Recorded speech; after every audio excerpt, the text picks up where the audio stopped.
सभी भाई और बहनों, बंदे थोड़ा सा आवाज बदल जरा थोड़ा सा। सभी हाँ। भाइयों और बहनों, नाउ इट्स ओके या। आज हम एक बहुत महत्वपूर्ण विषय को कुछ हद तक जानने की कोशिश करेंगे। विषय दान है। अगर हमने अपनी ही तरफ बारीकी से देखा और दुनिया की तरफ भी उसी तरह से सूक्ष्म निरीक्षण किया, तो एक बात हमें कबूल करनी पड़ती है कि करने के लिए सबसे कठिन काम जो होता है, करने के लिए सबसे कठिन जो काम होता है वो दान देने का होता है। दान देने का समय आता है, नौबत आती है, तो एकाएक से मन तैयार नहीं होता, बहुत हिचकिचाहट पैदा होती है। देव ना देव, देना चाहिए नहीं देना चाहिए, तो आदमी घोर संकट में पड़ जाता है जब देने का वक्त आता है। ये आम जनता का अनुभव है, हमारा भी है।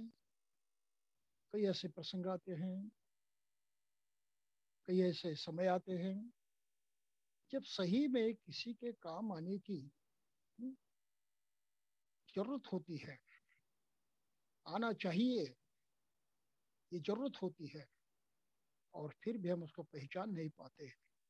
हम अपने आदत से मजबूर होकर, भाई देना यानी गंवाना है, देना यानी अपना नुकसान करना है, तो देने की बात हम बहुत कम सोचते हैं और ज्यादा से ज्यादा लेने की बात हरदम सोचते हैं। ये मनुष्य स्वभाव है, इस तरह से उसका जीवन जिया जाता है। और इसलिए दान का महत्व समझना ये बहुत महत्वपूर्ण है। अपने जीवन में उसका क्या मूल्य है, और मूल्य से अधिक भाई दान की जरूरत क्या है और किसे है। क्या देने वाले को इसकी जरूरत है या लेने वाले को इसको जरूरत है। हम इसकर यूं ही सोचते हैं कि जिसको दान मिलता है उसकी जरूरत जो है पूरी होती है। जरूरतमंद लेने वाला होता है, देने नहीं। ये हमारी धारणा है, ये हमारी मान्यता है, ये हमारी सोच है। लेकिन क्या प्रत्यक्षात ये सही है? केवल लेने वाला ही हकदार होता है, जरूरतमंद होता है, और देने वाले की कोई ही जरूरत नहीं होती? तो ये बहुत ही गंभीर प्रश्न है जिसके बारे में प्रायः सोचा नहीं जाता। संयुक्त निकाय में एक वेलुद्वार सूत्र है। इस वेलुद्वार सूत्र में कहा है, मनुष्य अपने से ही प्यार करता है और उनसे नहीं।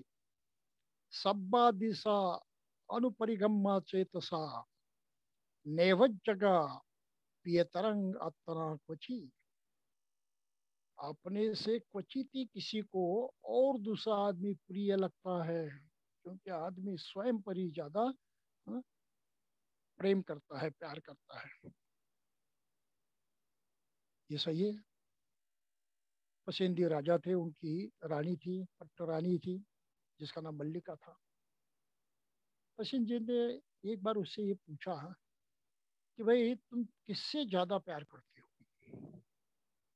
अब राजा था, रानी से पूछ रहा है, तो उसकी अपेक्षा तो यही होगी कि रानी कहेगी कि तुम्हारे से और किसी से प्यार करती हो, मैं तुमसे ही ज्यादा प्यार करती हूँ। लेकिन मल्लिका ने सही जवाब दिया, सत्य भाषा का प्रयोग किया। उसने कहा, महाराज, मैं तो अपने से सबसे अधिक प्यार करती हूँ। और राजा को बड़ा धक्का लगा। ऐसी बात है कि मल्लिका इस तरह से क्यों बात कर रही है? तो उसने पूछा उसको, तुम ऐसे क्यों कर रही हो? तो उसने फिर राजा को समझाया कि हर आदमी, हर प्राणी प्रायः सर्वप्रथम अपने से ही प्यार करता है, अपने से अधिक प्रिय दूसरा कोई नहीं होता। ये हमारे मनुष्य जीवन की सच्चाई है जिसको हमें ध्यान में रखना और आगे बढ़ना चाहिए इस विषय को समझने के लिए। तो हम अपने से प्यार अधिक करते हैं और इसलिए हम हमेशा अपना ही सोचते ही अपना ही चाहते हैं, अपनी ही बात को आगे बढ़ाते, अपने लिए ही जीते हैं। जो जो कुछ करते हैं अपने लिए। अब ये अपना अकेले से नहीं जी सकता, उसको दूसरे की जरूरत होती है, इसलिए औरों से भी उसका संपर्क आता है। उस हद तक वो दूसरों पर अवलंबित है। जरा बारीकी से इन बातों को समझिए। वो दूसरों पर अवलंबित है। उस अवलंबित तो जितने समय का होता है, जितने जरूरत का होता है, जितने हद तक होता है, उतने ही हद तक वो दूसरे से संपर्क रखता है, दूसरे से प्यार करता है, लेकिन खुद से अधिक नहीं, खुद से बढ़कर नहीं। इस बात को सर्वप्रथम समझ लेना चाहिए। अब इस सत्य को हमने समझा तो फिर हमें आगे बढ़ेंगे, हाँ, अपने ही बारे में और कुछ सत्य जो हैं उनको जानते हुए। दूसरा सत्य हमें जानना चाहिए, बहुत महत्व मान्य रखता है। व्यवहार में हम इसकी परवाह नहीं करते, सोचते भी नहीं इसके बारे में। सत्य ये है कि अंगुत्तर निकाय में दुख निपात में कहा गया है, द्वे में भिक्कवे रोगा।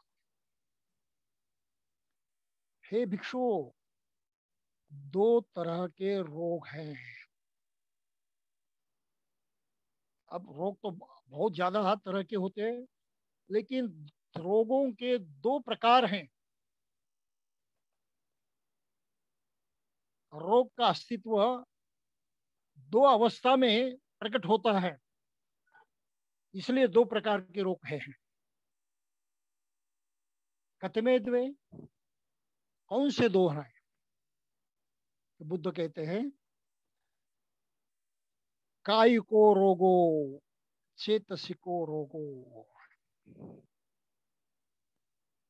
कायिको रोगो, चेतसिको रोगो।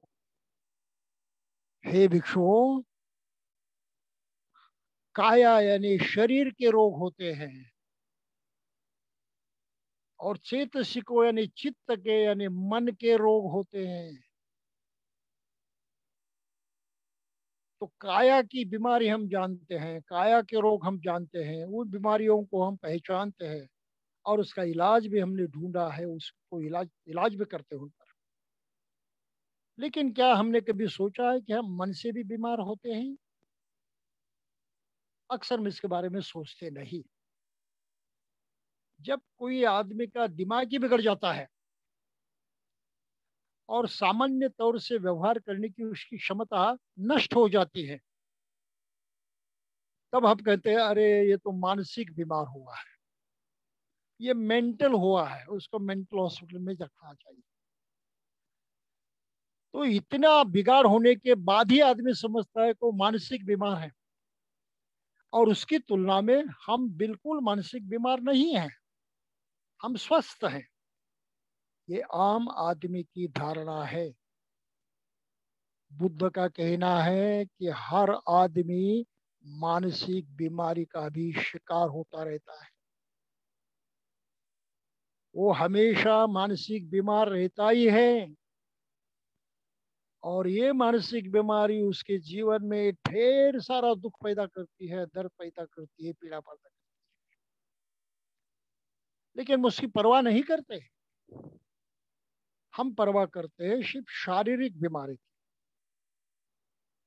मन की बीमारी से हमें कोई लेन देन नहीं है, हमें उसकी कोई चिंता भी नहीं है।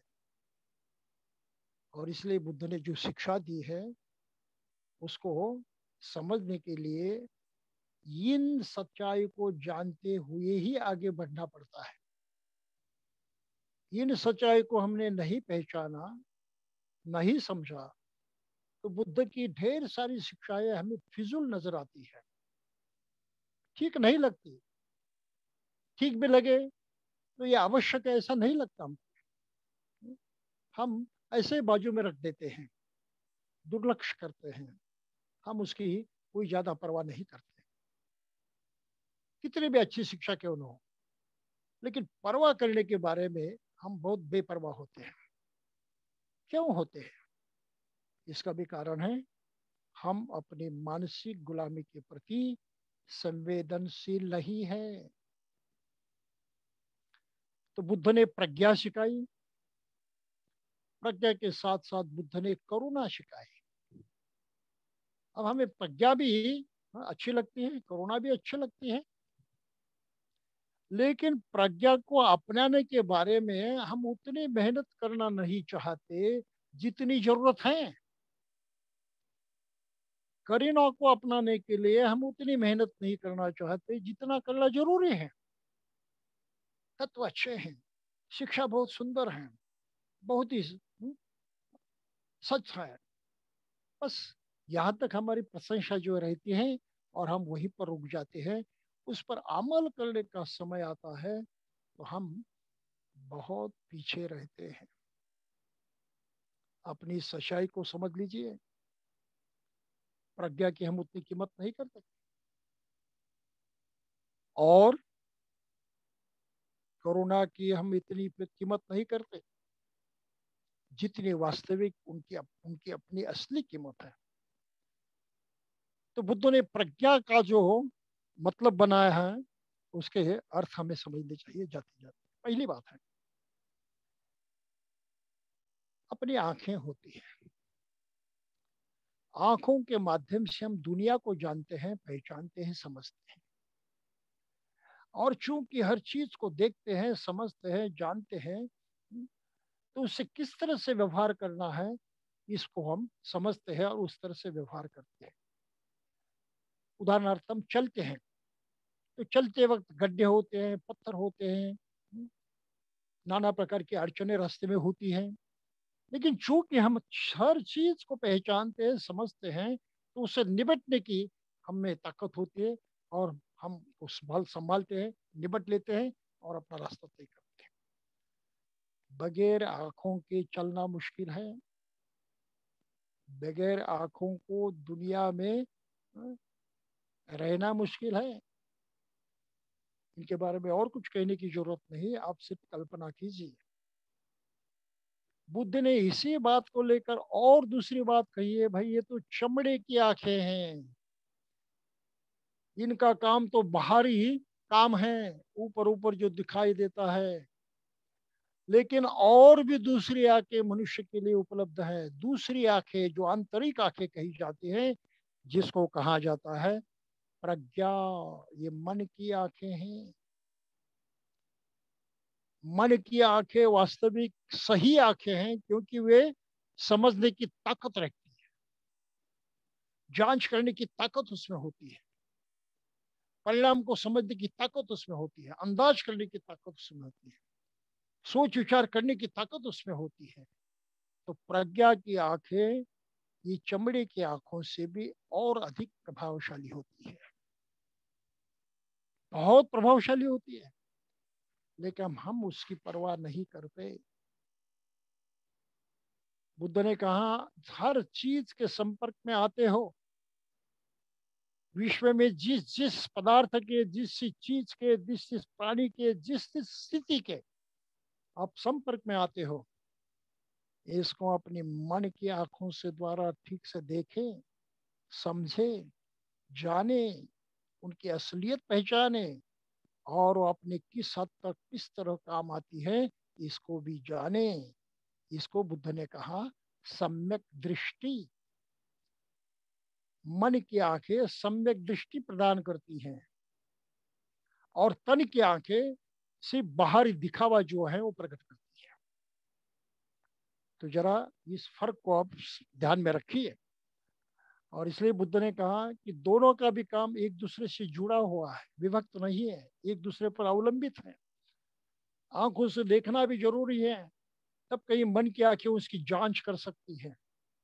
आंखों से ठीक से नहीं देखा तो मन की आंखें जांच नहीं कर सकती। लेकिन बगैर मन की आंखों ने जांच किए, हमने केवल ऊपरी बातों पर विश्वास नहीं करना चाहिए। जो निर्जीव पदार्थ हैं, एक उदाहरण के तौर पर निर्जीव पदार्थ है, उसमें कोई शक्ति नहीं, कोई चैतन्य नहीं है। ऐसे निर्जीव पदार्थ हमारे जीवन का सहारा नहीं बन सकते, हमारे आशा का सहारा नहीं बन सकते, हमारी मनचाही बातों को पूरा करने की उनमें ताकत नहीं होती, और इसलिए उनसे मांगना, हाँ, ये व्यर्थ अर्थहीन हो जाता है। और फिर भी हम देवताओं के मूर्ति के सामने वंदन करते हैं, मान सम्मान करते हैं, उनको दान देते हैं, उनको मांगते रहते हैं। अरे भाई, आंखें तो देख रही है कि निर्जीव है, कोई चेतना शक्ति उसमें नहीं है। ये तो आंखें देख रही है, लेकिन मन की आंखों ने उसको परखा नहीं। मन की आंखें पुरानी मान्यताओं फंसी हुई है, परंपराओं में फंसी हुई है, अपने से बढ़कर लोगों ने, माँ बाप ने जो बताया उसमें फंसी हुई है, और इसलिए उस पत्थर की मूर्ति में भी वो, हाँ, बहुत भारी, क्या कहे, आध्यात्मिक शक्ति को, हाँ, सोचते हैं कि इतनी भारी शक्ति उसके अंदर है, अलौकिक शक्ति जो कहीं प्रकट नहीं हो सकती।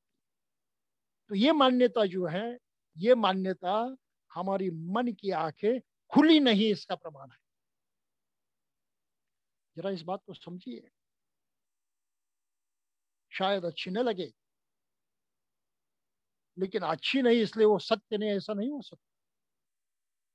सत्य आखिर सत्य होता है, उसको कबूल करना ही पड़ता है।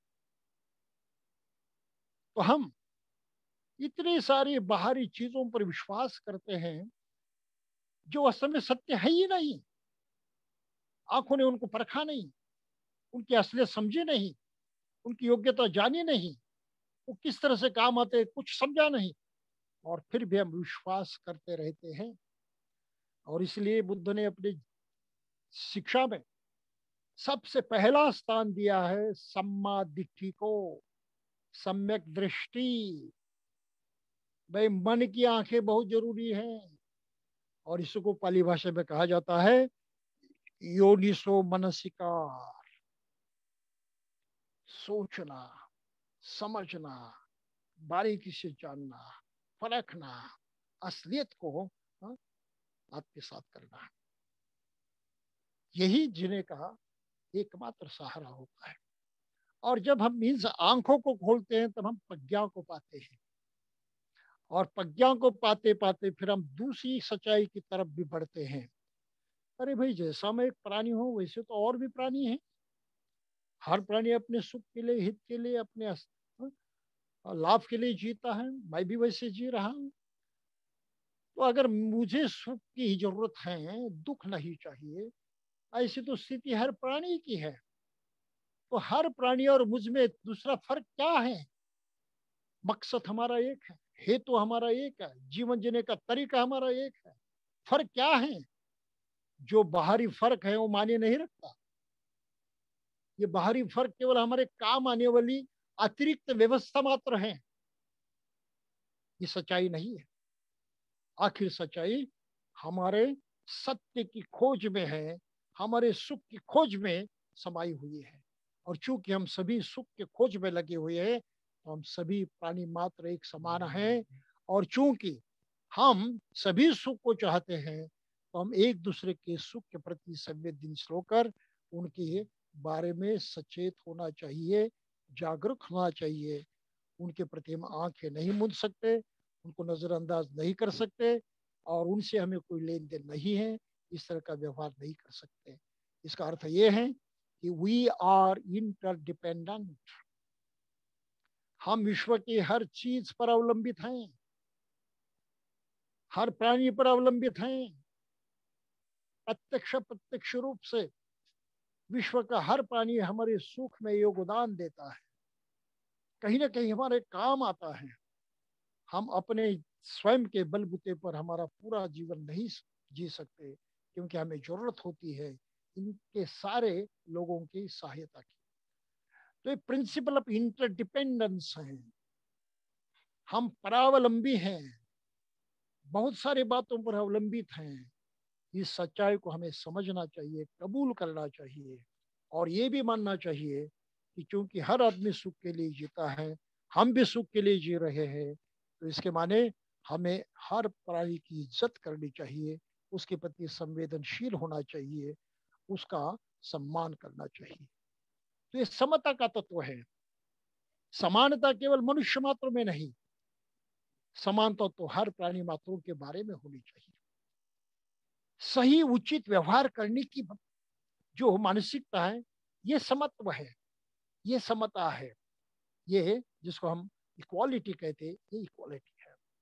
तो हमें ये भावना होनी चाहिए कि हम किसी में हाँ, बेकार का भेद नहीं करेंगे, ऊंचा नीचा नहीं ठहराएंगे, सही गलत नहीं कहेंगे। इस तरह से उसमें भेद करने की हमारी कोई ताकत नहीं है, और वो सत्य भी नहीं हो सकता, क्योंकि सच्चाई ये है कि कहीं ना कहीं हम एक दूसरे से जुड़े हुए हैं। तो ये तीसरी बात हमको ध्यान में रखनी चाहिए। और फिर चौथी बात जो है, जो हमें अवश्य ध्यान में रखनी चाहिए, वो है हमारा मन सब कुछ करता है, मन पर भी सब अवलंबित है। इसके बारे में ज्यादा नहीं कहूंगा, सिर्फ दो बातें कहूंगा कि हमारी मन की जो रचना,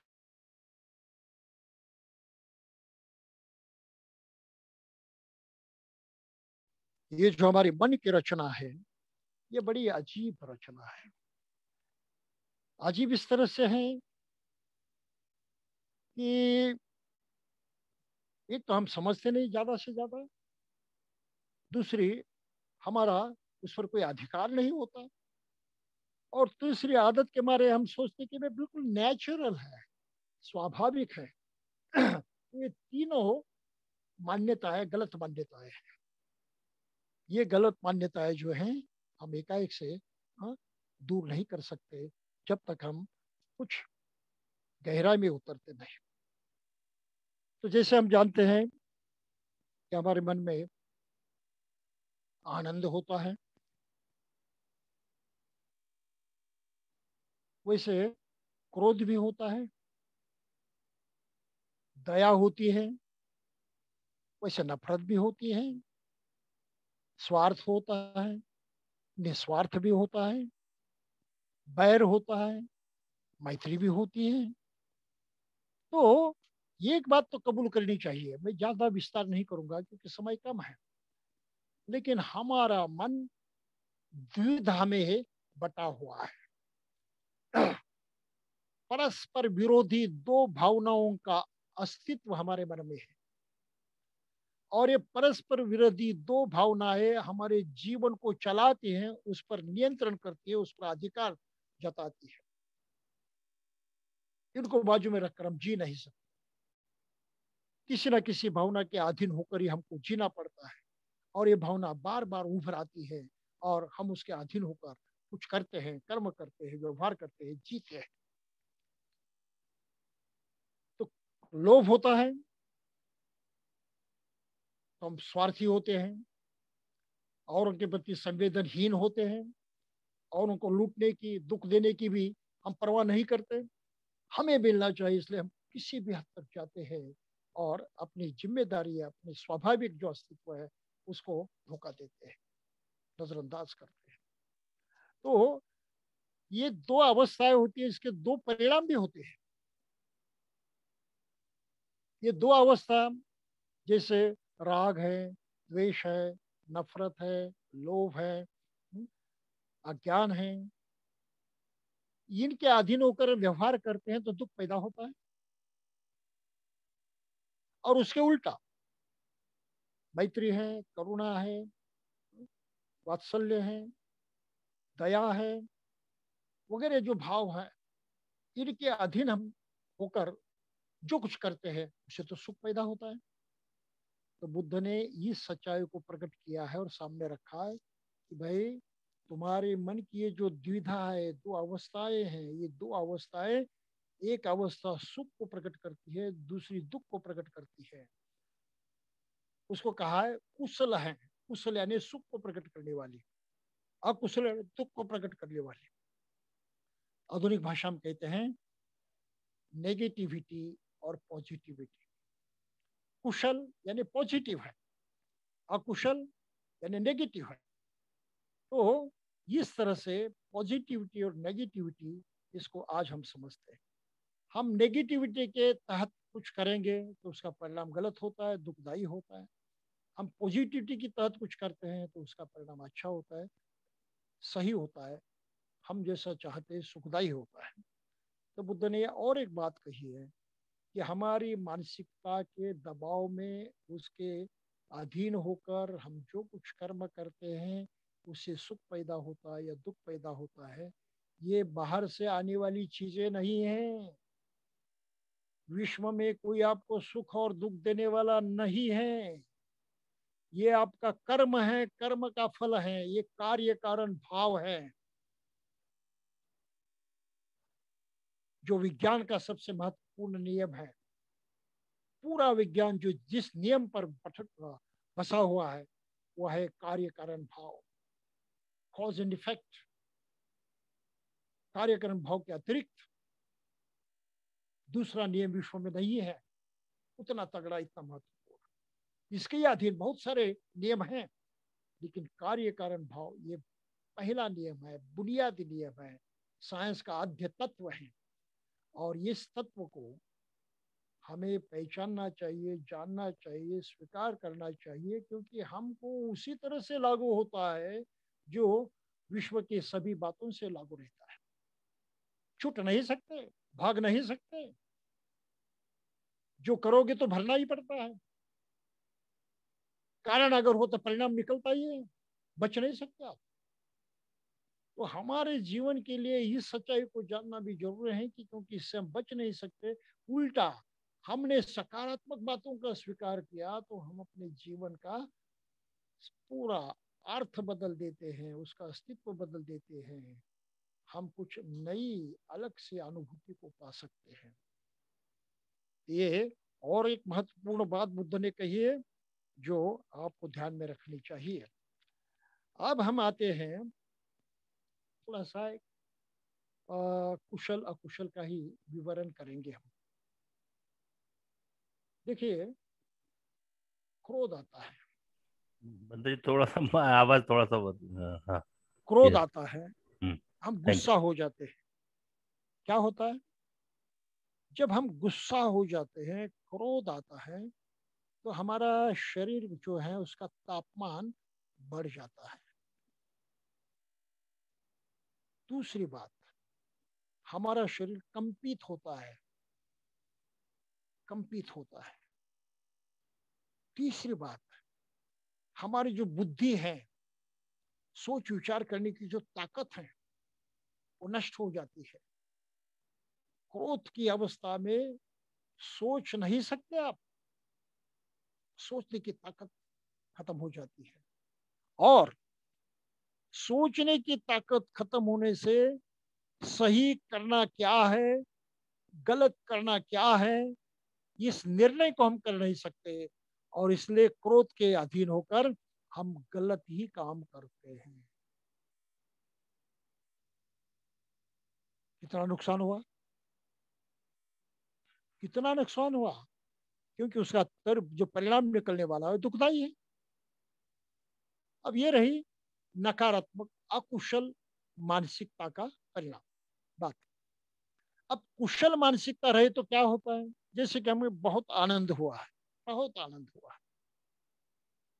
जब आनंद होता है तो हम उत्तेजित होते हैं, एक ऊर्जा हमें संचारित होती है। कहते हैं कि कुछ तापमान भी शरीर का बढ़ जाता है, खुशी में भी बढ़ जाता है। हमारा शरीर भी कंपायमान होता है। लेकिन ये कंपन कैसे होता है, सुखदायी कंपन होता है, जिसे हम कहते हैं कि शरीर पर रोमांच खड़े हो गए।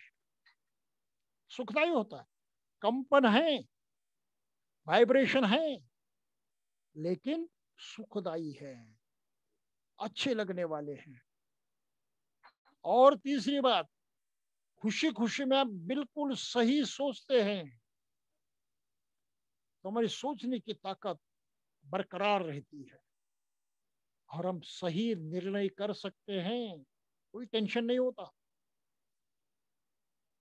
तो सही निर्णय करने से हमारा एक्शन भी सही होता है और उसके परिणाम भी सही होते हैं।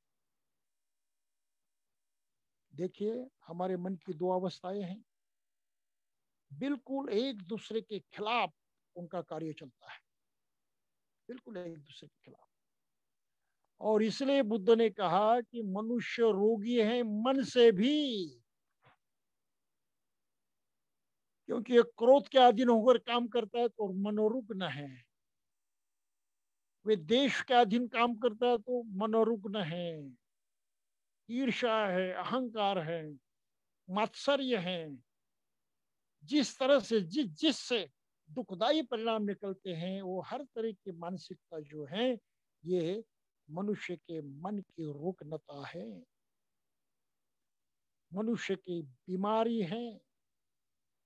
हम एक प्रकार की बीमारी से वाकिफ हैं, शारीरिक बीमारी से, लेकिन मानसिक बीमारी से हम कुछ भी ख्याल नहीं करते, उसका कोई भी अंदाज हमारे पास नहीं है। इस बात को समझिए। तो लोभ मानसिक बीमारी बन जाता है और है, क्रोध मानसिक बीमारी है, ईर्ष्या मत्सर मानसिक बीमारी है, अज्ञान मानसिक बीमारी है। और इस बीमारी से हम झगड़ते नहीं, हम उसके अधीन होकर ही काम करते रहते हैं, और उसके जो उल्टे परिणाम निकलते हैं, जो दुखदायी होते हैं, वेदनादायी होते हैं, पीड़ादायी होते हैं, उसको हम सहते रहते हैं और कहते हैं ये नेचुरल है, स्वाभाविक है, मनुष्य जीवन है, जहाँ सुख भी है दुख भी है। हम अपने को ये एडवाइस करते हैं, ऐसा चलता है, ये नेचुरल है बिल्कुल।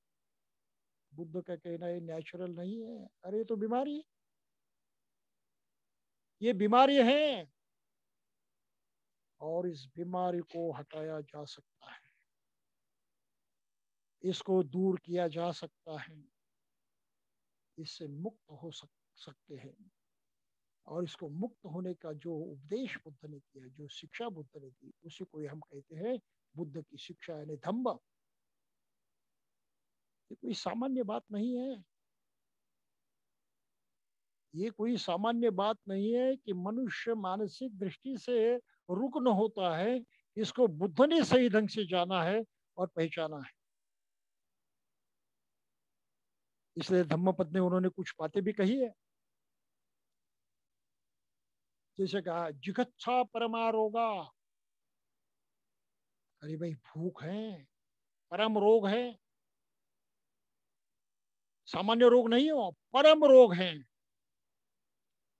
कि कुछ समय के बाद ये रोग आपको बार बार ग्रसित करता है, पकड़ता ही है, खाने की नौबत आती है,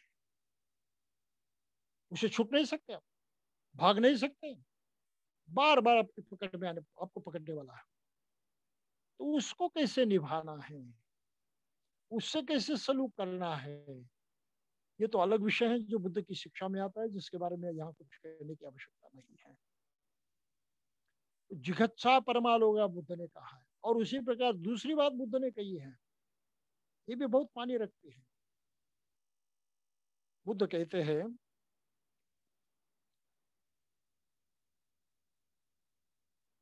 आरोग्य परमालाभा।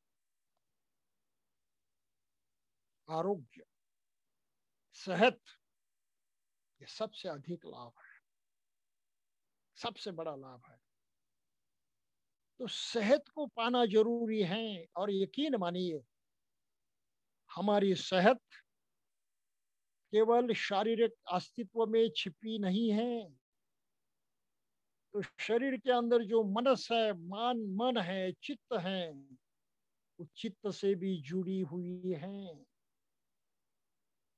जब चित्त स्वस्थ होता है तो शरीर भी स्वस्थ होता है। चित्त बीमार होता है तो शरीर भी बीमार होता है। और शरीर बीमार होने के कारण चित्त से इतने करीबी से जुड़े हुए होते हैं, जिसको हम अक्सर समझते नहीं। लेकिन आजकल के साइंस ने, मेडिकल साइंस ने बातें प्रकट की है। कौन सी बातें प्रकट की है? वो कहते हैं कि मनुष्य ज्यादा से ज्यादा मन से बीमार होता है, शरीर से कम होता है। और मन की बीमारी शरीर की बीमारी को बढ़ावा देती है, कम नहीं करती। तो मन पर बहुत अवलंबित है। शरीर की बीमारी को दूर करने का भी बहुत भारी हिस्सा मन पर अवलंबित है। और मन की बीमारी को दूर करना है तो जिसे बुद्ध ने कहा है नकारात्मक है, अकुशल है, नेगेटिव है, उसको कमजोर बनाते जाइए। इतना कमजोर बनाए, इतना कमजोर बनाए कि एक दिन आप उसको पूरी तरह से हटा देंगे, नष्ट कर देंगे। तो ना आपके मन में लोभ होगा, ना द्वेष होगा, ना ज्ञान होगा। आप ऐसी स्थिति को पहुंच पाएंगे जहां ये तीनों दोष जो है खत्म हो जाएंगे। और जिस वक्त वो खत्म हो जाएंगे आप बुद्ध बनोगे, सर्व सुखी बनोगे, अरहत बनोगे। ना तो शारीरिक रुग्णता आपको सताएगी, ना तो मानसिक रुग्णता सताएगी। आपका सुख आपके हाथ में रहेगा, पल पल आपका साथ देते रहेगा। तो ये मानसिक बीमारी की ये बहुत महत्वपूर्ण अवस्था है कि हम अपने द्वेष को हटाए। हमारे क्रूरता है, ईर्ष्या है, मत्सर है, लोभ है, अज्ञान है, सबको हटाने की कोशिश करें। अगर इसको हमने नहीं हटाने की कोशिश की तो परिणाम क्या होता है हम सभी जानते हैं। आज के मेडिकल साइंस ने उसको बहुत साफ शब्दों में कहा है कि इससे टेंशन बढ़ता है भाई, टेंशन। और टेंशन से ऐसी शारीरिक बीमारियां होती है जिसके कोई कीटाणु नहीं होते। बगैर कीटाणु के, बगैर वायरस के, बगैर बाहरी किसी चीज से शारीरिक रुग्णता नहीं आती। क्योंकि मन में टेंशन है, मन में नकारात्मकता है। तो ये मन के ही कीटाणु शरीर को दूषित करते हैं, रुग्ण करते हैं। और इस कीटाणु को कहते हैं टेंशन। तो टेंशन जैसे बढ़ते जाता है हमें हाई बीपी हो जाता है, रक्तचाप की बीमारी होती है। टेंशन चाहिए होती है ना। अगर यकीन नहीं आता तो किसी डॉक्टर साहब से पूछिए, वो बताएंगे क्या होता है। और ये हुआ तो फिर हाइपर टेंशन बन जाता है, हृदय की भी बीमारी हो जाती है। और न जाने इससे और कितनी सारी बीमारी को पोषण मिलता है, बढ़ने का मौका मिलता है। एक मानसिक बीमारी टेंशन की मन को तो रुग्ण बनाती है, लेकिन अपने शरीर को भी रुग्ण बनाती है और दुख ही दुख का कारण बन जाती है। इसको जरा समझिए। ये केवल बुद्ध ने जाना और बुद्ध ने ही सिखाया कि बुद्ध ने केवल मनुष्य की सुख का विचार किया और उसकी सुख पूर्ति का ज्ञान खोजने के लिए नहीं, उन्होंने अपना घर बार छोड़ा था और उस ज्ञान को उन्होंने जाना और वही लोगों को सिखाया।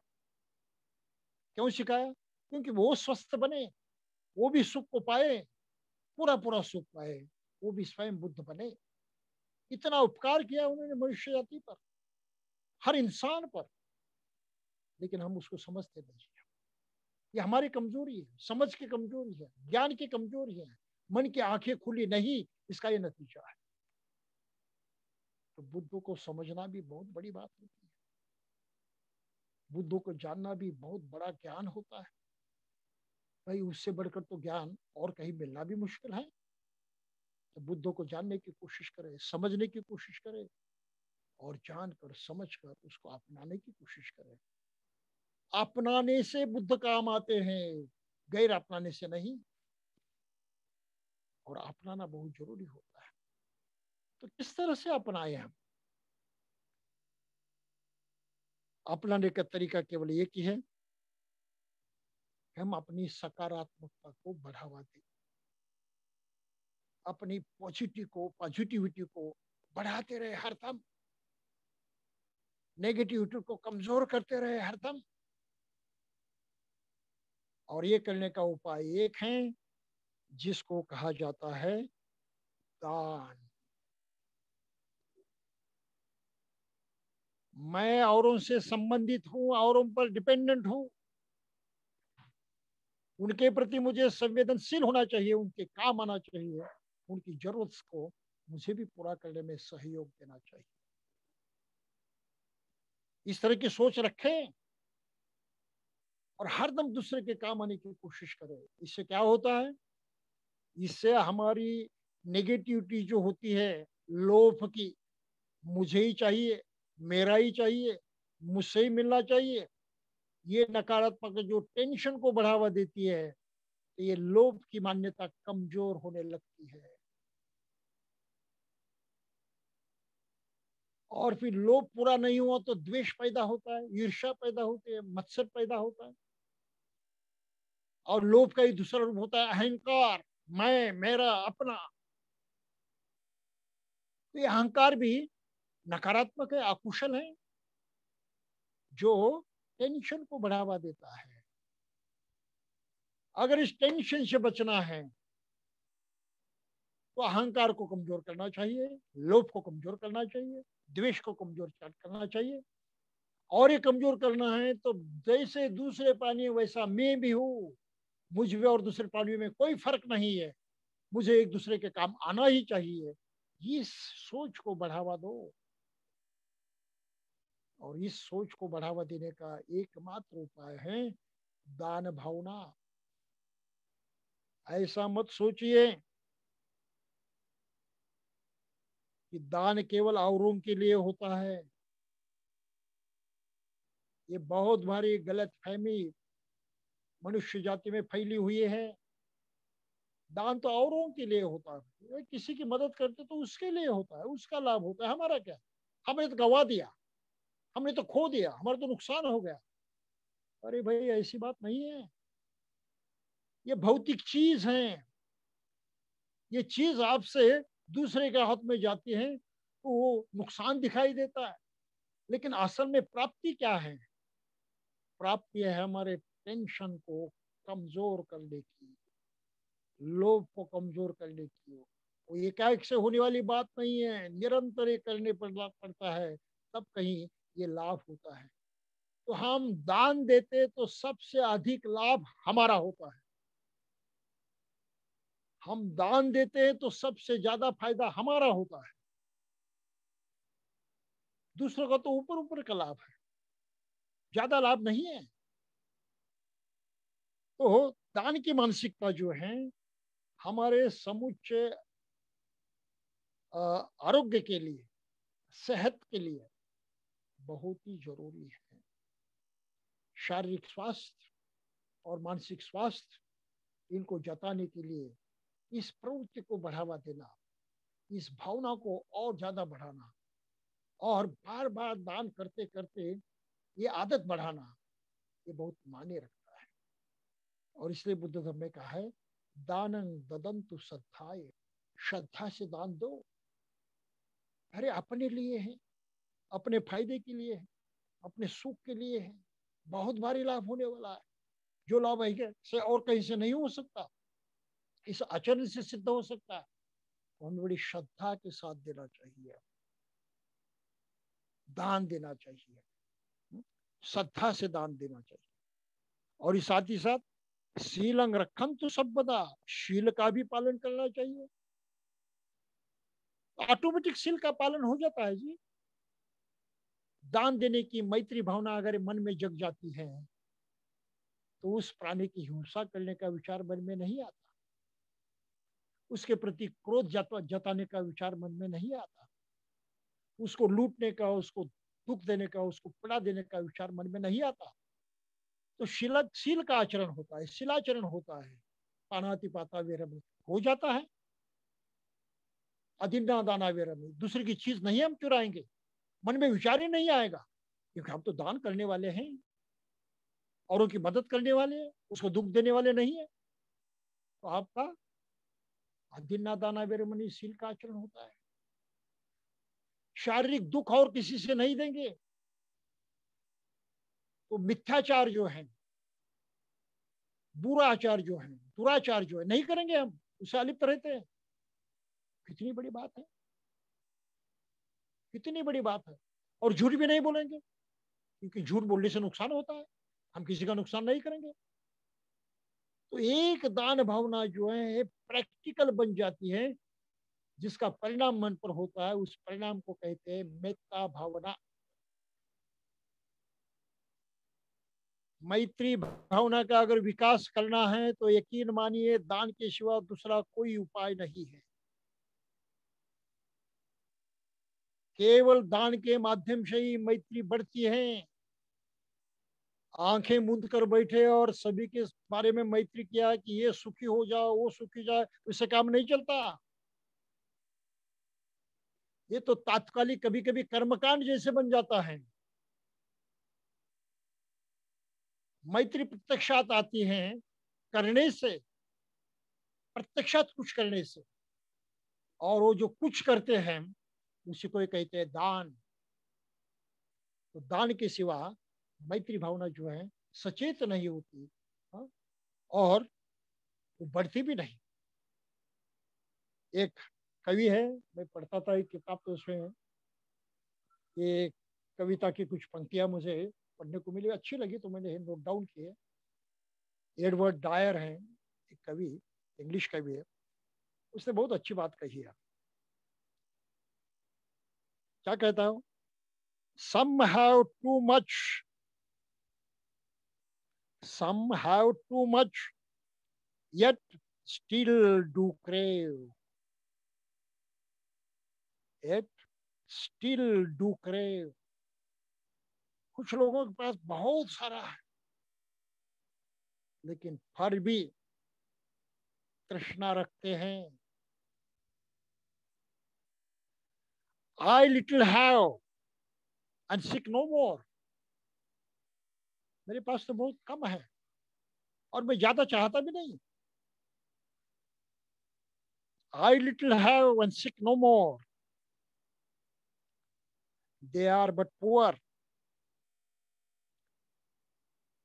वो लोग गरीब हैं। Though much they have, they are but poor. Though much they have. इतना सारा होने के बावजूद वो गरीब हैं।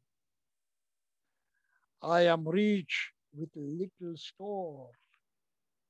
मेरे पास थोड़ा ही, लेकिन मैं रईस, थोड़े में भी रईसपन की अनुभूति उसमें है। मन से आनंदित है, टेंशन मुक्त है, इसलिए वो रईस है। और ढेर सारा जमा करके बावजूद भी अगर टेंशन कायम है तो गरीबी के सिवा और क्या है? और तो कुछ नहीं है।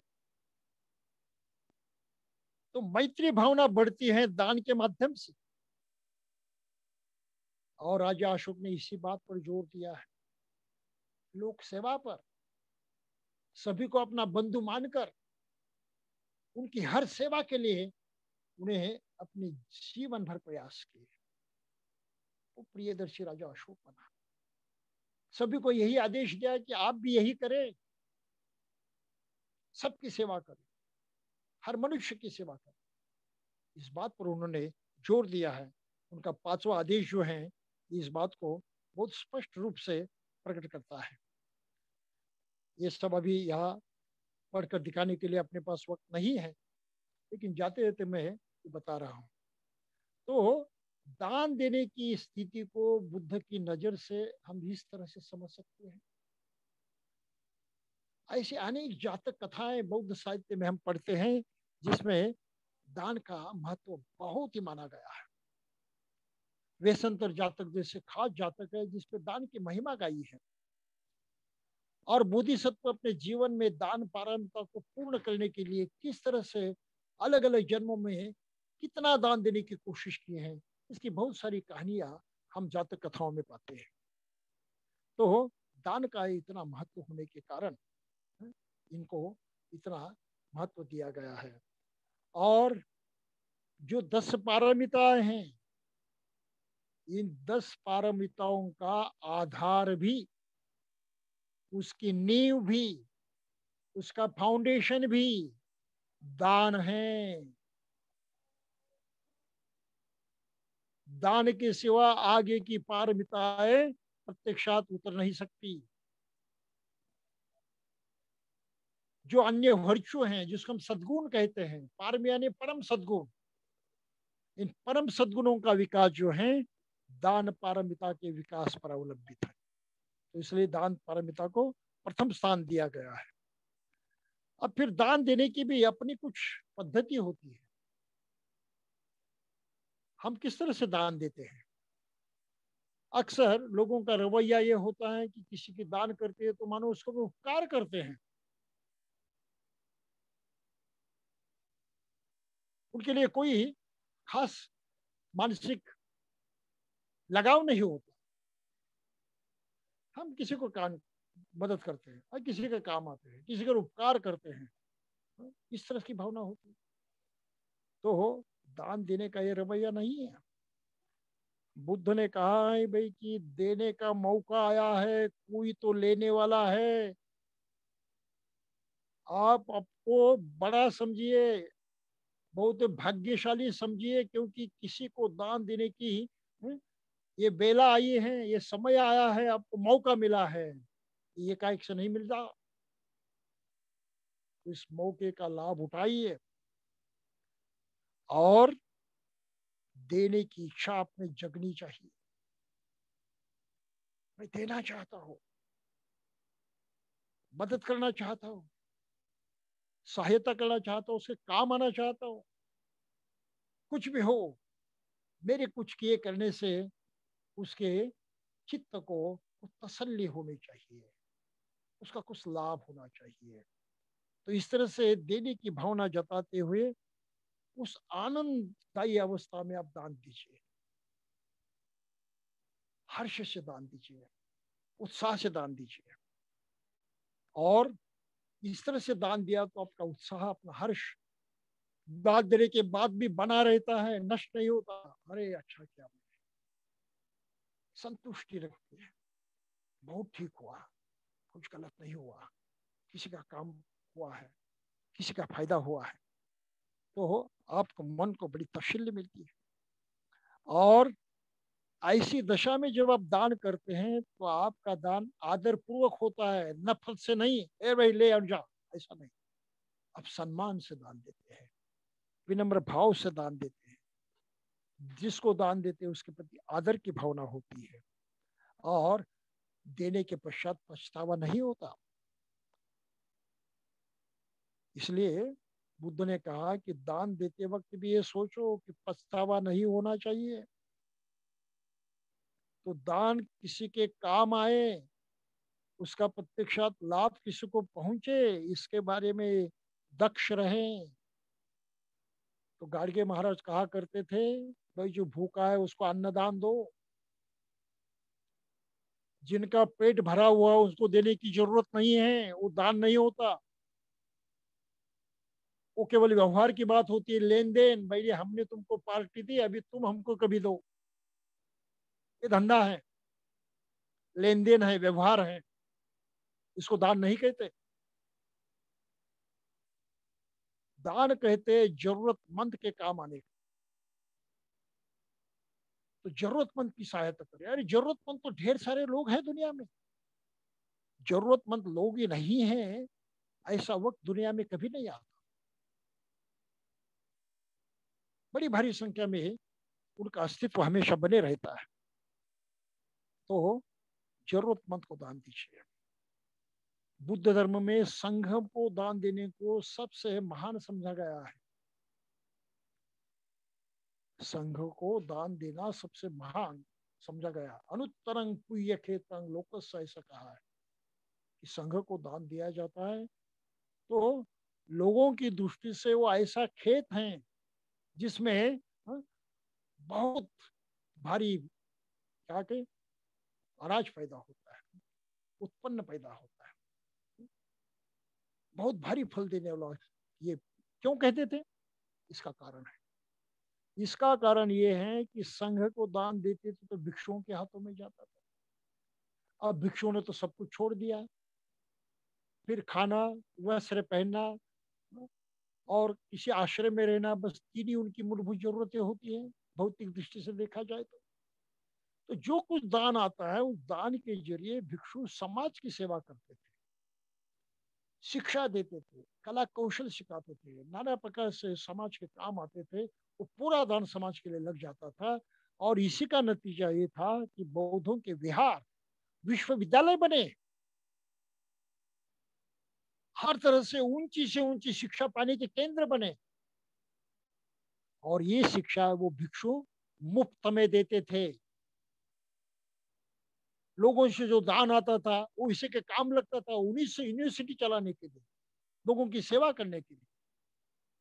तो लोग संतुष्ट होते थे, बड़ी हमने जो दान किया उसका कितना फायदा हो रहा है, कितने लोगों के जीवन में परिवर्तन होता है, कितने लोगों का लाभ होता है। तो लोग बड़े खुश हुआ करते थे।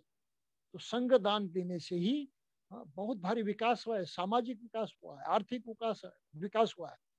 तो ये दान पारमिता जो है ये बौद्धों का एक अर्थशास्त्र भी है।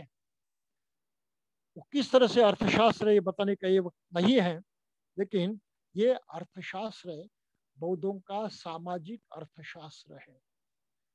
और सामाजिक अर्थशास्त्र के तौर पर उसको अमल में लाना ये बहुत मायने रखता है, उसका बड़ा मूल्य होता है, बहुत महत्व होता है, वो हमको समझना जरूरी है। तो दान सही जगह सही वक्त देना चाहिए।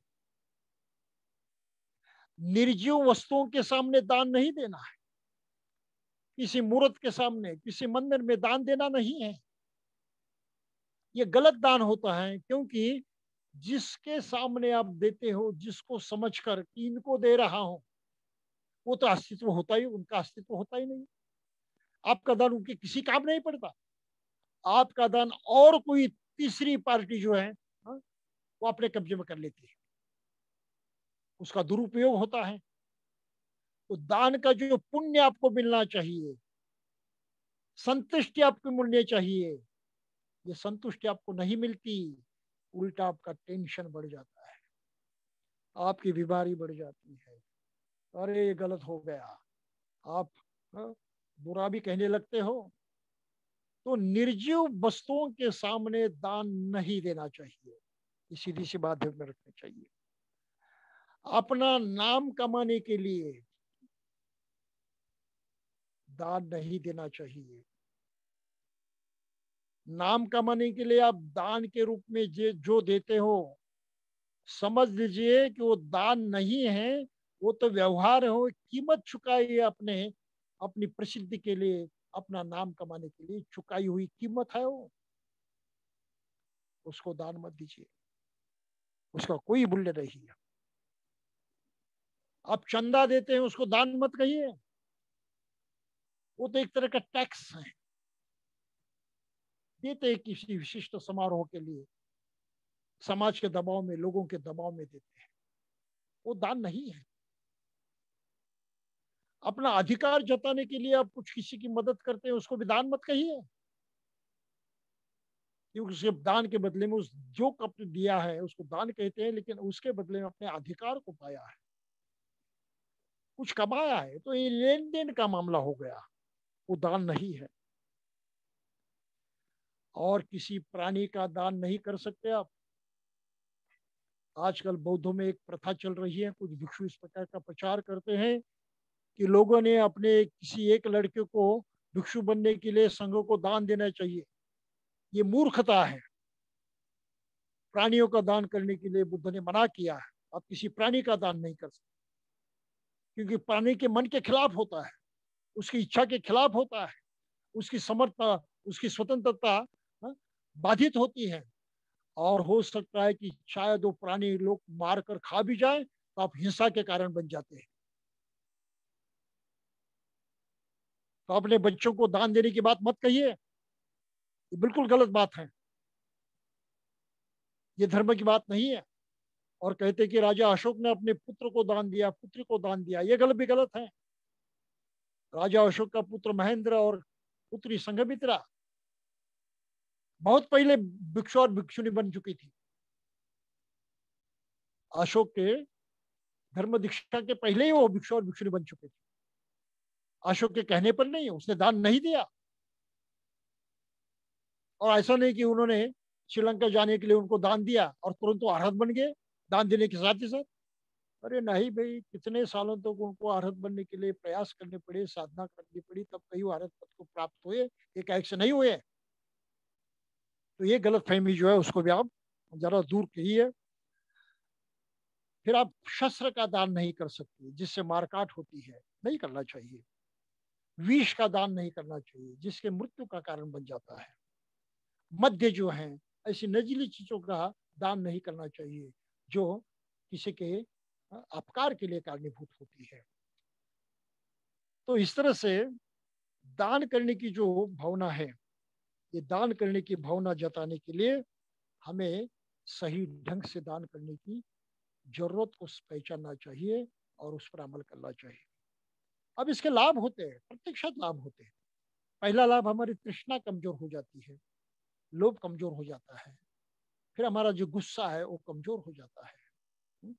और इस कमजोरी के कारण हमारी सकारात्मक मानसिकता, कुशल मानसिकता जो बढ़ जाती है, तो हम कुछ हद तक दुख मुक्ति का अनुभव करते हैं, संतुष्टि का अनुभव करते हैं, समाधान अनुभव करते हैं। ये संतुष्टि जो है, ये भी तो दुख मुक्ति का अनुभव है, दुख से मुक्त होने का अनुभव है। चित्त प्रसन्न रहता है हमेशा, देने वाले का चित्त हमेशा प्रसन्न रहता है, हसमुख रहता है। प्रसन्न चित्त होने के माने है आपका टेंशन खत्म हो गया है या बहुत कमजोर हो गया है। और फिर आप सपने देखते हैं वो भी अच्छे, बुरे सपने कहीं नहीं देखेंगे।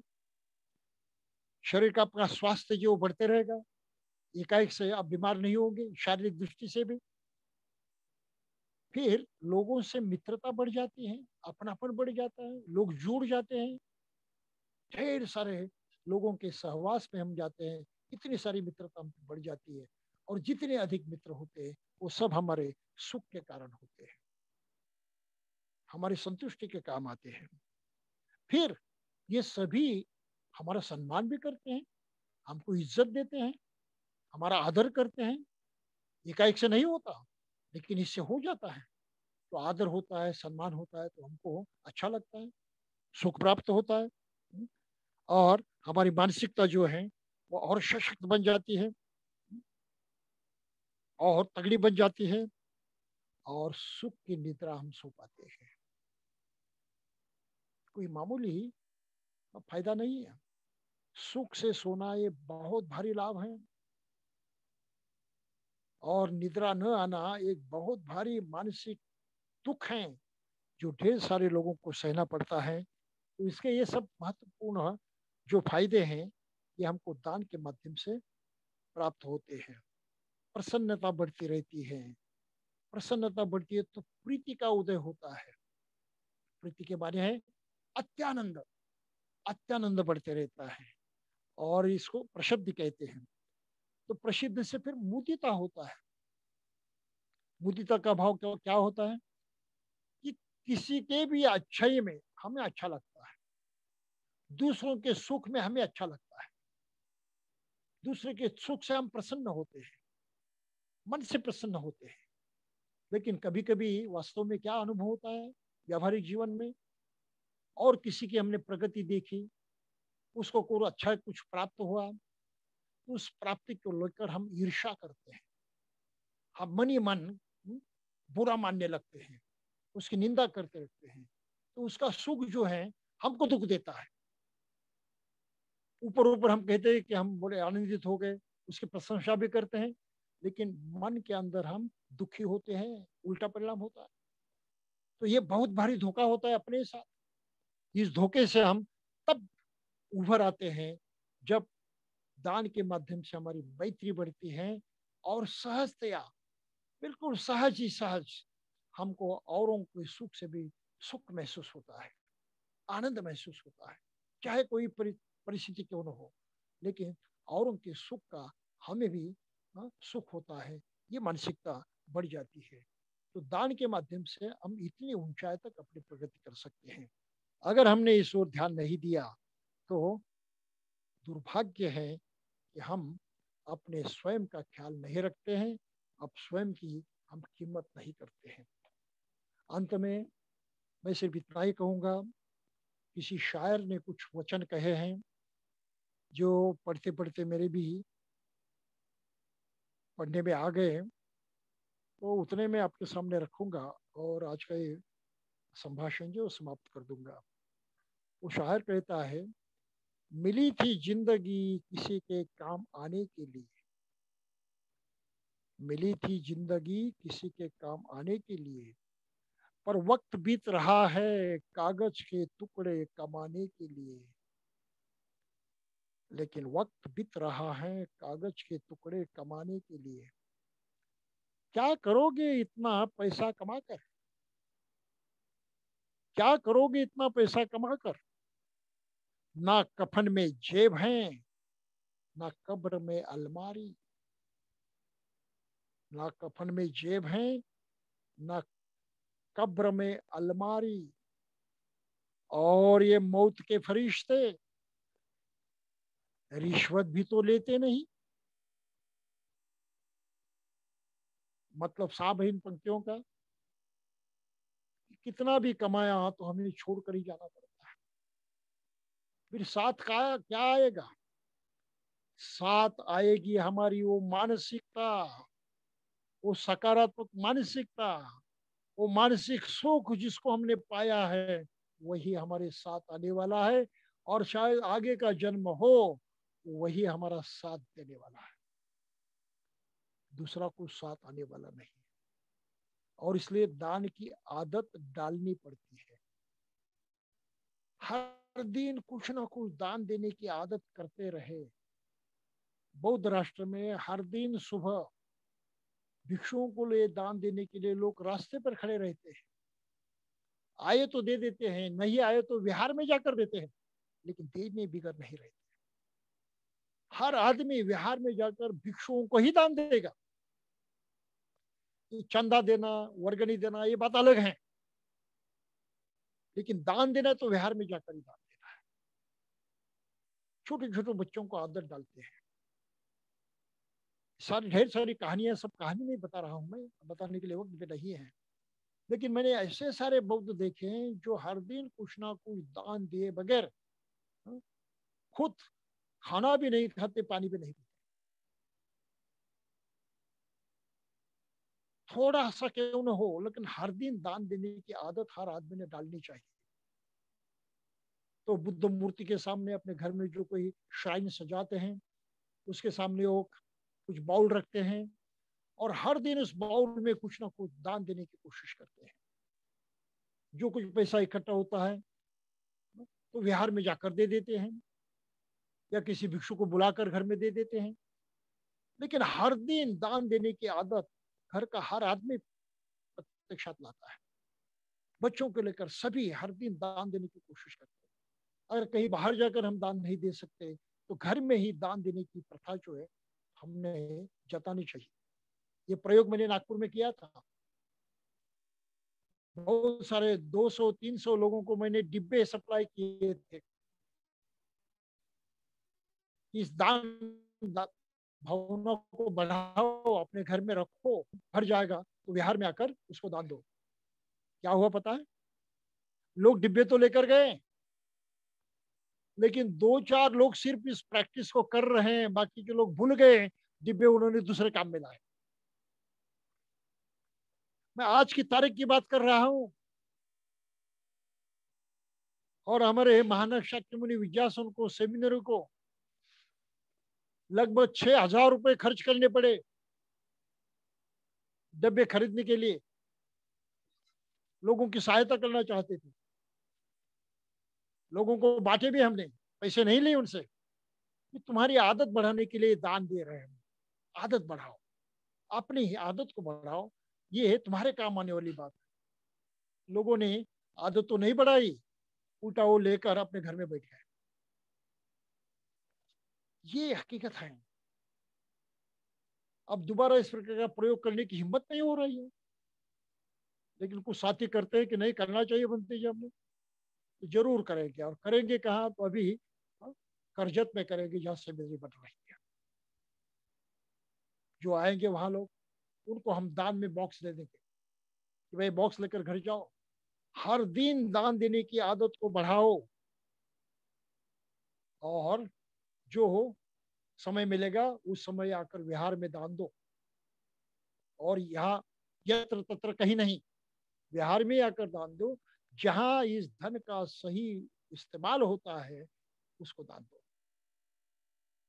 तो इस प्रकार की कुछ जो बातें हैं हमको ध्यान में रखनी चाहिए।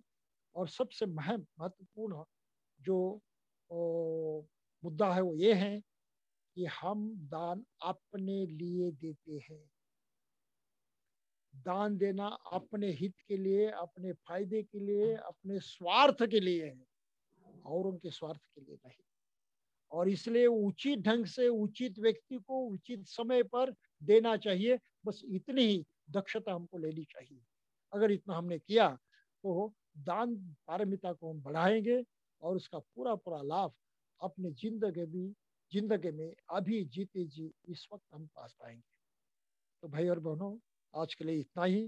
पिछली बार इतना कुछ कहना संभव नहीं हुआ, बहुत रुकावट आती थी, इसलिए वो बीच में ही छोड़ना पड़ा। लेकिन आज कुछ हद तक इन बातों को कह चुका हूँ। अगर समय हो तो कुछ सवालों के जवाब भी दिए जाएंगे, लेकिन अभी तो मेरा वक्तव्य मैं यहीं पर समाप्त करता हूँ। जय भीम। साधु साधु साधु। साथियों, आगे और कुछ कहने के लिए नहीं है। भंता जी ने सारी बात तो कह दी है कि दान जो हम करते हैं यह बेसिकली ये स्वहित के लिए करते हैं, खुद के लिए करते हैं। एक एक उसमें जो अच्छी भावना हमारे मन में उत्पन्न होती है, प्रीति उत्पन्न होती है, बहुत सारे विषय जो है जो भंता जी ने इस बारे में हमको बताया। तो बहुत बहुत हम साधुवाद करते हैं भंते जी का। और जो करजत की जो सेमिनरी है उसके बारे में भी थोड़ा सा विचार करने की हम सबको आवश्यकता है। और जो भंते जी ने एक नई चीज जो आज बताई है कि एक डिब्बा जो है वो घर में रखे और रोज डेली डेली कुछ ना कुछ जो दान देने की प्रवृत्ति को बढ़ाए, ये एक यूनिक कॉन्सेप्ट है, एक नया कॉन्सेप्ट है। और ये है करजत में होने वाला है। तो जो हमारे इस कार्यक्रम में जो भी साथी जुड़े हैं, जो हमारे उपासक उपासिका इस कार्यक्रम में जुड़े हैं, उन उन सबको मैं निवेदन करता हूँ। मैं भी आज से वो शुरू करने वाला हूँ, तो आप भी मेरे साथ उसको शुरू कर सकते हैं। और इसका सही समय पर सही व्यक्ति को सही और जगह जिसको हम कहते हैं, जिसको सत्कार्य में ये अगर पैसा लगता है तो वो बहुत अच्छी बात है। इसमें सबका कल्याण होगा, सबका मंगल होगा। बहुत बहुत धन्यवाद। अभी अगर कुछ सवाल है, एक दो सवाल तो हम लोग ले सकते हैं। किसी को कुछ सवाल पूछना है तो you can raise your hand. दान के बारे में अगर कुछ जानकारी चाहिए, कुछ सवाल अगर आपके मन में है, तो आप बेशक पूछिए, बिना किसी हिचकिचाहट के। या या चॅट बॉक्स में मेसेज डाल दीजिए, कर्जतचा पत्ता कृपया ग्रुप मध्ये सेंड करा। ओके ओके, ठीक आहे। पाटील साहेब पाठवतो या। कर्जत का कामी कर्जत का काम कहाँ तक हो गया है, जरा एक्सप्लेन करें। हाँ, कर्जत का काम मैं संतोष जी को अनम्यूट कर रहा हूँ। संतोष जी आहेत? हाँ, संतोष जी आपको मैं अनम्यूट कर रहा हूँ। थोड़ा इसके बारे में जानकारी दीजिए, हमारे साथियों को कुछ पूछ रहे हैं। हाँ, सर, प्राध्यापक विजय गायकवाड सर इथे आहेत मीटिंग मध्ये आपल्या। आहेत डॉक्टर का? विजय गायकवाड हाँ, ते हिंदी सांगतील में। हाँ, हिंदी में थोड़ा बताइएगा, अच्छा रहेगा। इस मीटिंग में डॉक्टर विजय गायकवाड जी है, वो हाँ, इसमें कुछ बताएंगे हम लोग को। Doctor Vijay Gaikwad please. गायकवाड़ जी तो नहीं है, नहीं है। वो थे मीटिंग में, अभी नहीं है फिलहाल। He is not there now. आप ही थोड़ा ब्रीफ कर दीजिए। संतोष जी, आप थोड़ा ब्रीफ कर दीजिए ना। कहाँ तक आया है पूछ रहे हैं विद्यानंद जी।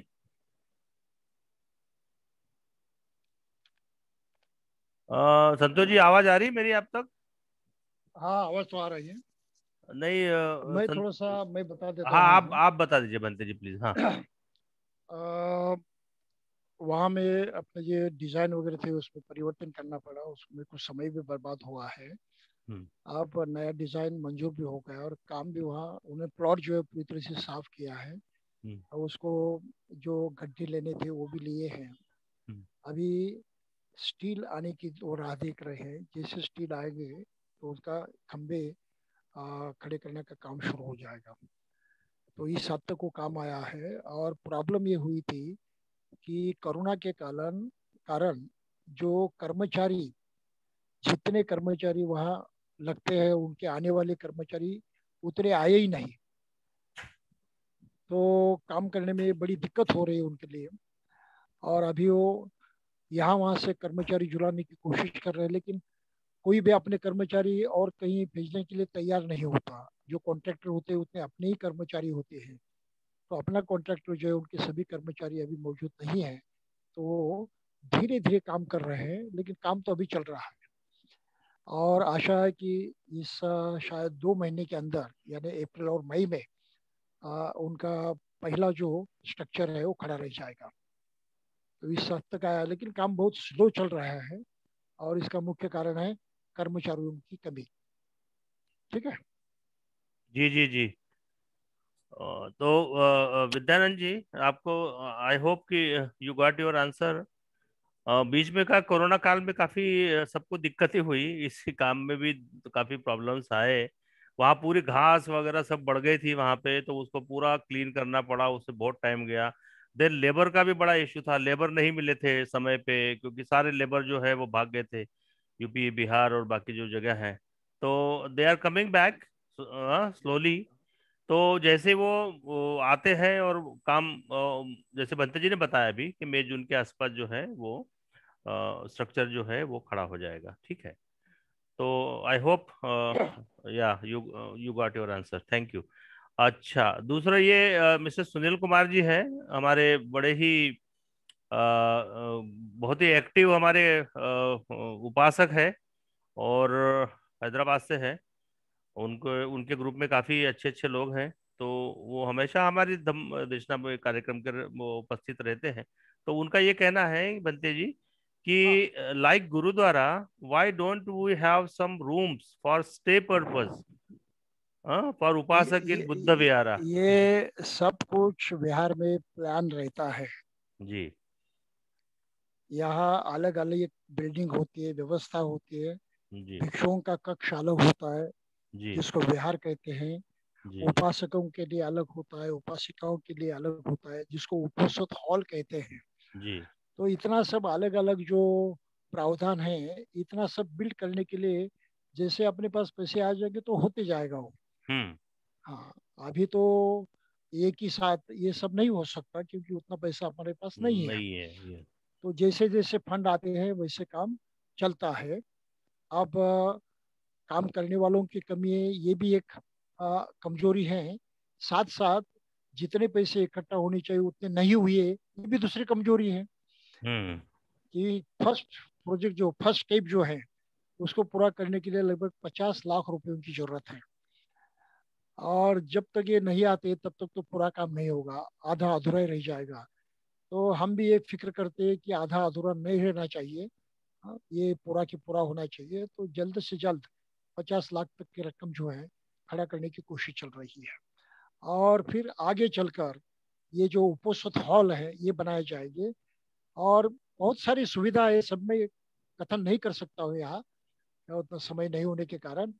लेकिन विहार पूरी तरह से हर मनुष्य को संस्कार देने का एक ठिकाना होता है। वहाँ पर हर तरह के संस्कार सीखने की सुविधा जो है वहाँ प्रदान की जाती है। ठीक है। हाँ जी हाँ जी। सुनील कुमार जी, आपका आंसर मिल गया है, I hope so. Sunil Kumar ji, unmute कीजिए अगर बात करनी है तो। ओ, उनका कुछ प्रॉब्लम है लगता है। एनीवे, हाँ। तो और कुछ, और एनी एनी एनीबडी, और कुछ सवाल है तो पूछ सकते हैं, लास्ट क्वेश्चन। हम्म। हाँ मिलिंद भाई, पूछिए, यस, अनम्यूट कीजिए और पूछिए। Okay okay. हाँ। जय भीम जाकेश। जय भीम, जय भीम, बोलिए। बंते जी को ऐसे तो बंते जी की देशना हमेशा बहुत प्रेरणादायक होती है, जी। लेकिन एक भगवान के समय का जो प्रसंग है, हम्म। सुन रहे हैं ना आप?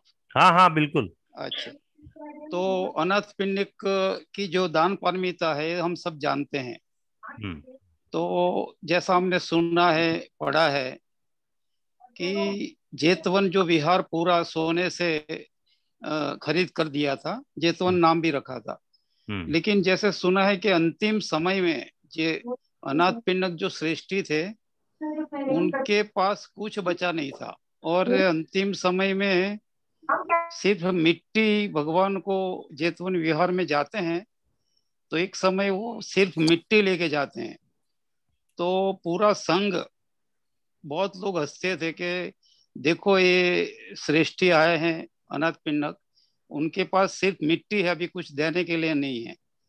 हम्म। तो इसको क्या समझे हम कि इससे दान पारमिता का जो हाईएस्ट स्टेज है वो उनमें था। दान पारमिता जैसे बनते ने बताया हम्म। कि बोधिसत्व के अलग अलग समय में बहुत हाईएस्ट स्टेज पे दान देते, तो जो अनाथ पिंडक की ऐसी पोजीशन, ऐसी दशा कैसे हो गई हम्म। कि सिर्फ मिट्टी ही बच गई?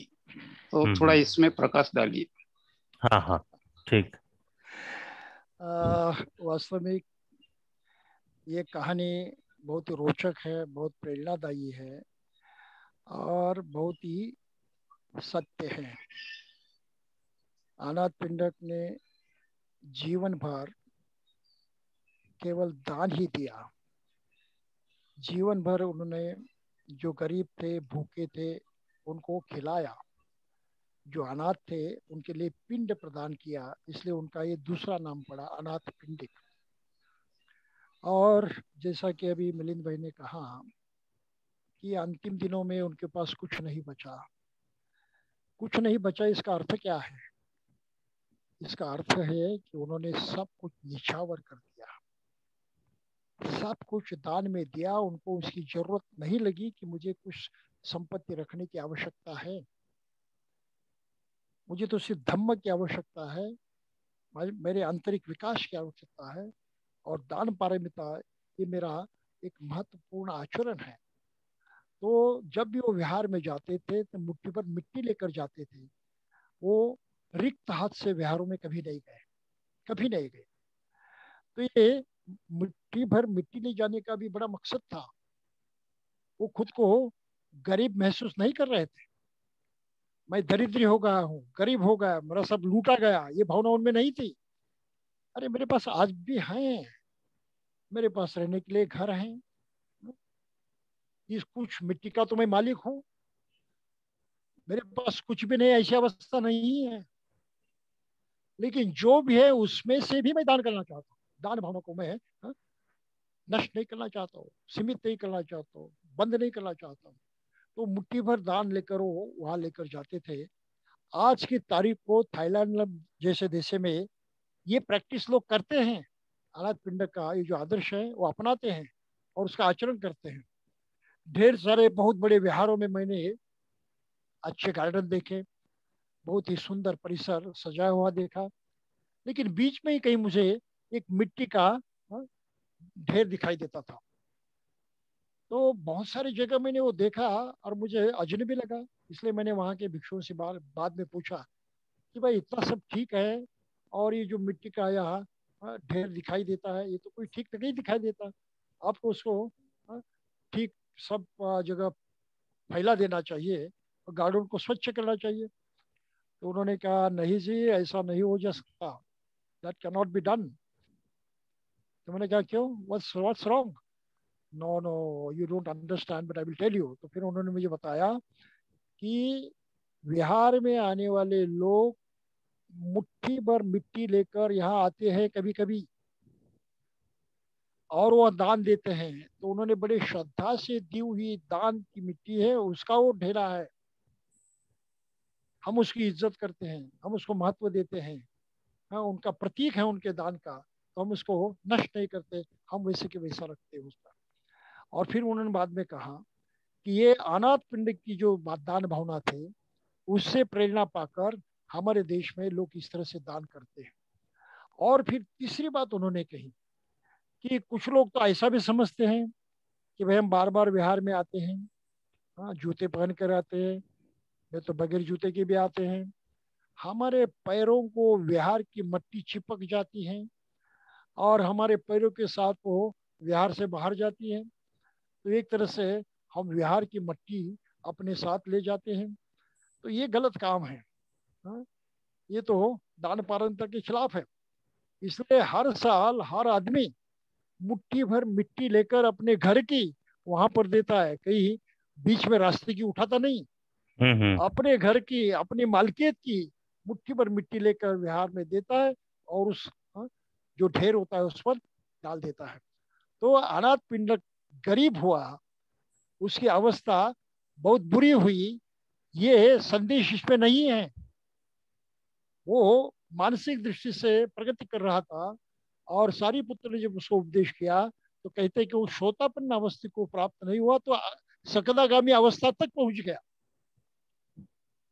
इसलिए उसके दान के कारण वो भिखारी हुआ, ये अर्थ नहीं उसका। उसकी दान भावना कभी भिखारी नहीं हुई, उसका धन उसने सब लुटा दिया, दान में दे दिया।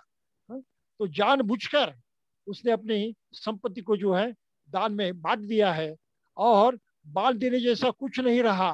तब भी उसकी दान भावना इतनी जबर थी कि वो अपने घर की मिट्टी लेकर दान देता था, लेकिन दान के इस कार्य में उसने कभी आंच नहीं आने दी।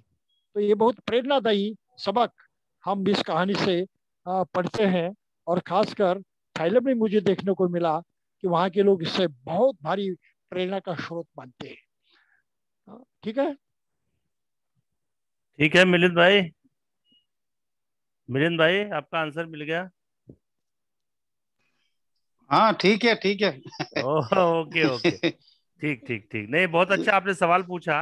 इससे हम्म, इससे बहुत सारी जो भ्रांतियां है, जो कंफ्यूजन हम्म, है ना हमारे मन में दान के प्रति, कि भाई अनाथ पंडित जी तो पूरे खत्म ही हो गए, उनका सब लूट गया, अभी वो क्या करे, तो ये जो भावना है। But internally he was very happy कि उनको उन्होंने सब कुछ लुटा के भी वो ही वॉज वेरी हैप्पी, और उनको लगा कि नहीं मैं जिंदगी में कुछ तो किया है। तो बहुत बहुत धन्यवाद।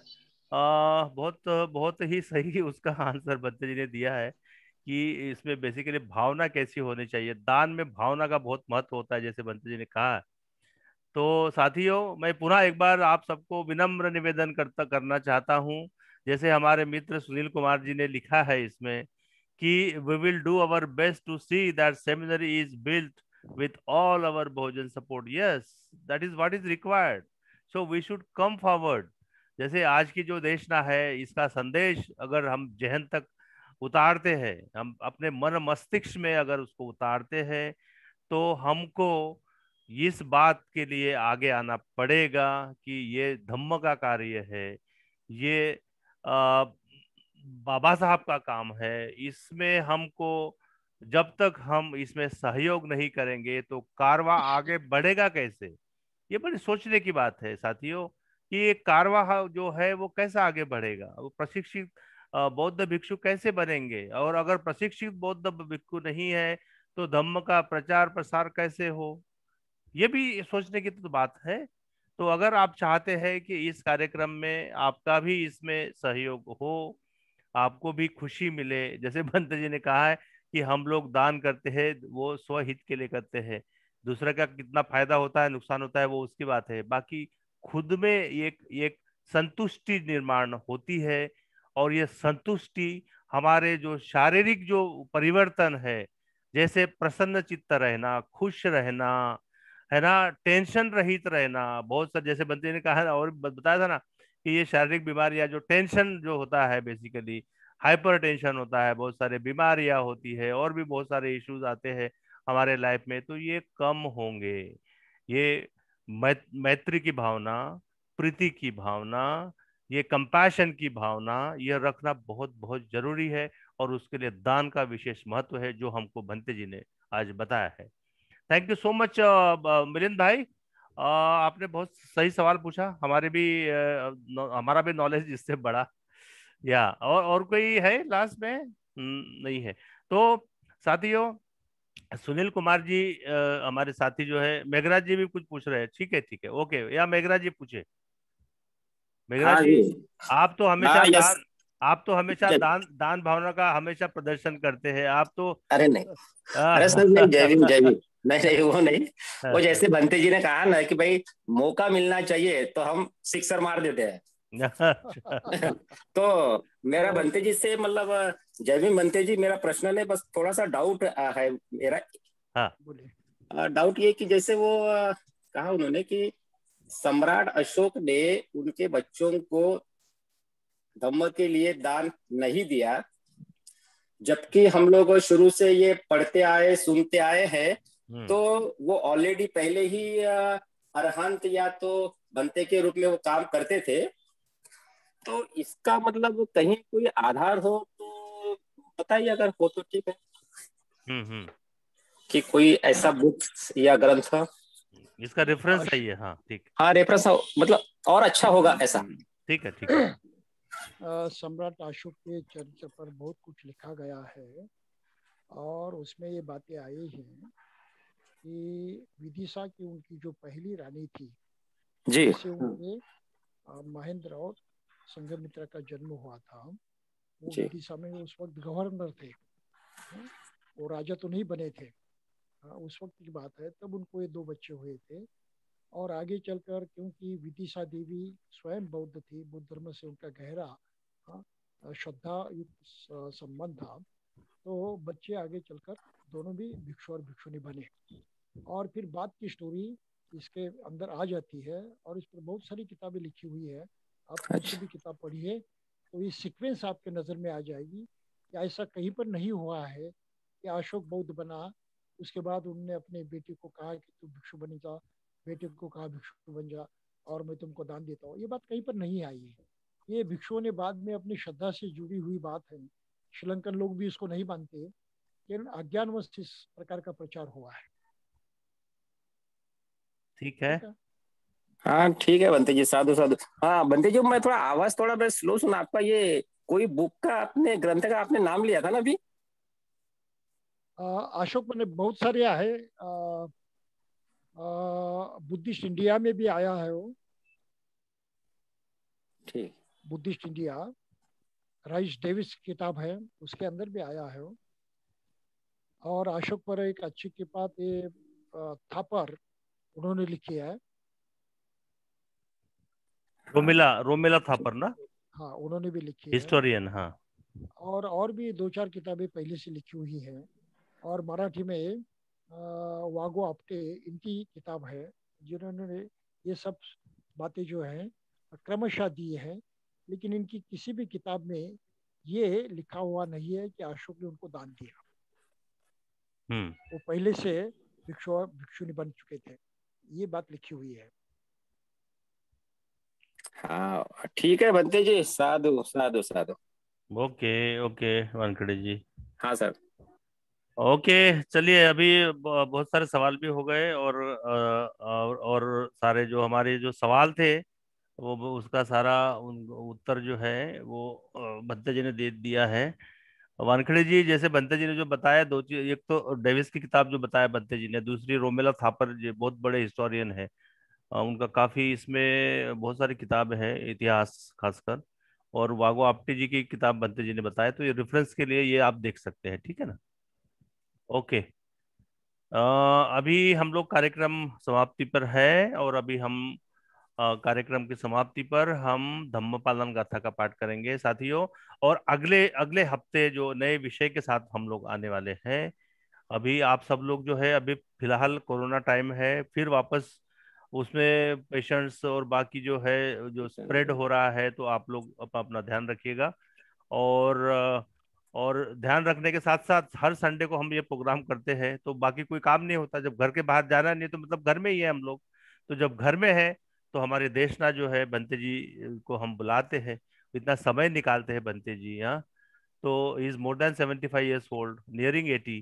तो बंते जी इतने इसके इसके लिए इतना समय निकालते हैं, इतनी उसके लिए मेहनत करते हैं, तो हमको बंते जी का हमको धन्यवाद अदा करना पड़ेगा। हमको चाहिए कि समय निकाल कर इस कार्यक्रम में हम लोग आए और भंते जी की वाणी से, भंते जी के मुख से बुद्ध वाणी और बाबा साहब के जो वचन है, बाबा साहब के जो विचार है, वो उसके बारे में सुने। आप अपने तक सीमित मत रखिए। आपके आपके रिश्तेदारी में, आपके संपर्क में जो भी साथी उपासक उपासिका है, जो भी लोग हैं, उनको साथ में बुलाइए।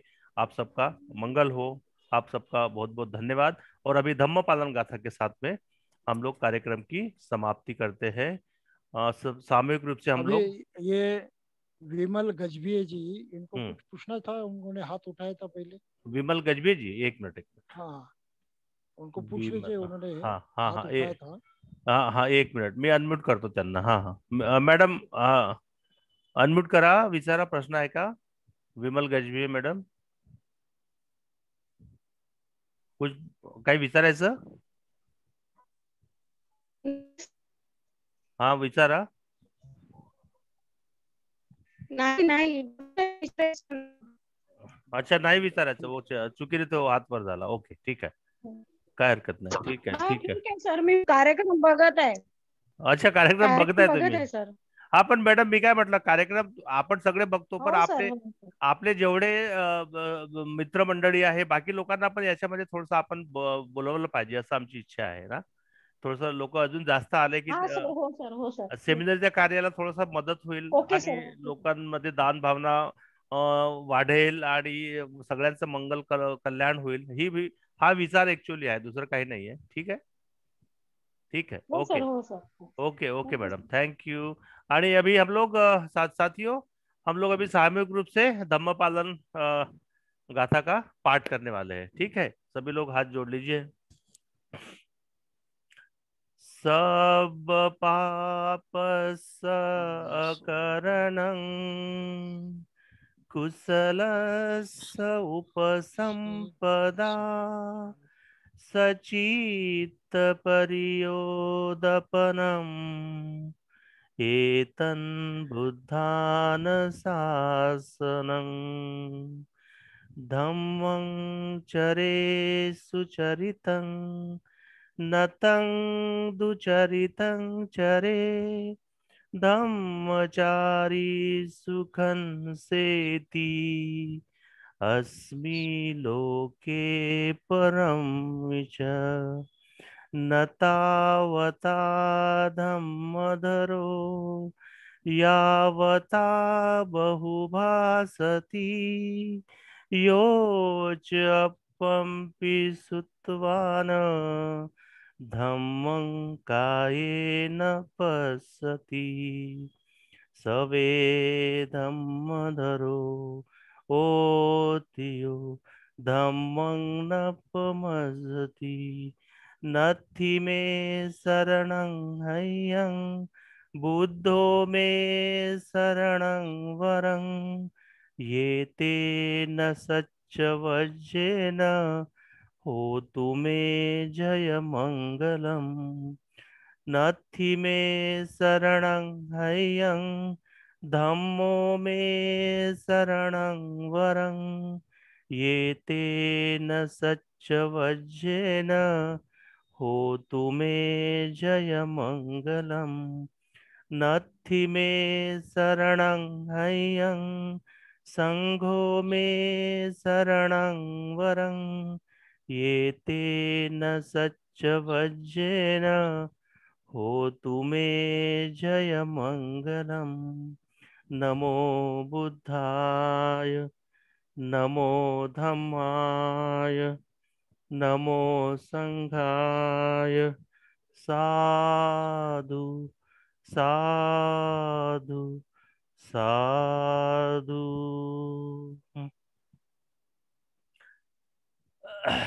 तो हमने धम्मपादन गाथा का पाठ किया। ये रिमाइंडर है बेसिकली कि हम कुशल कर्म करते रहेंगे। सिर्फ सिर्फ बातों से हम नहीं काम चलाएंगे, प्रत्यक्ष उसमें कृति जो है वो हम हमारे आचार हमारे व्यवहार में झलकनी चाहिए। ये इसका मकसद है।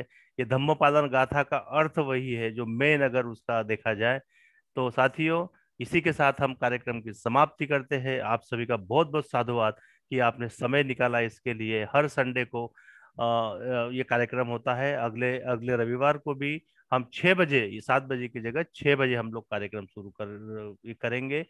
आप सबका मंगल हो, आप सबका कल्याण हो, इसी भावना के साथ आप सबको जय भीम। और वो विशेषतः हमारे आज के देशक भदंत विमल कीर्ति गुणेश्वरी जी को हम साधुवाद व्यक्त करते हैं। वंदावे बनते जी, thank you. Please take care of yourself everybody. This is very crucial period. आप लोग सब पर अपना ध्यान रखिएगा। Thank you, bye bye, see you. Jai Bhim.